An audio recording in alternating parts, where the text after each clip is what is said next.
I'm Dr. Turi King, and I'm at the University of Leicester. So Michael Ibsen is a Canadian, and he's been absolutely pivotal to this project because he also happens to be a female line relative of Richard III. So we met on the very first day of the dig. We sidled up to each other. She introduced herself as fellow Canadian, and then she asked me for a sample of my saliva, as one does. Yeah.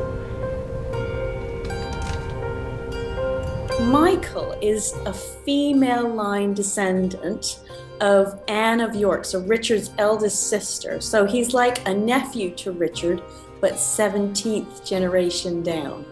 And that has allowed me to do mitochondrial DNA analysis.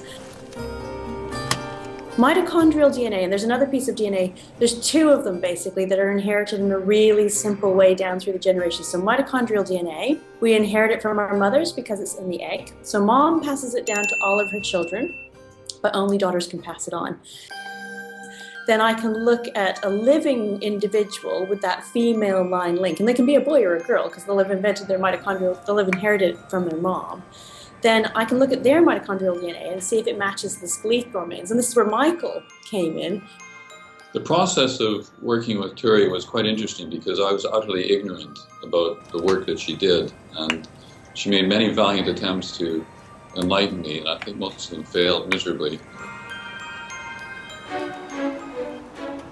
I was asked about a year ago by the cathedral to make the coffin for Richard III. Of course, I was delighted to accept the commission. Somewhat daunting, I must say. I think, like most craftspeople, when you work on something, as I was working on the coffin, you tend to be focused on the task in hand.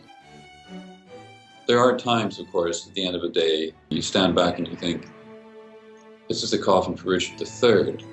Extraordinary, really. Even in the very sort of first few days, when it was realized that this was Richard and that he would have a reburial, the idea that Michael would make the coffin was, and it's kind of a no-brainer. At moments it's fascinating and a unique privilege to be part of something that's so historically unique.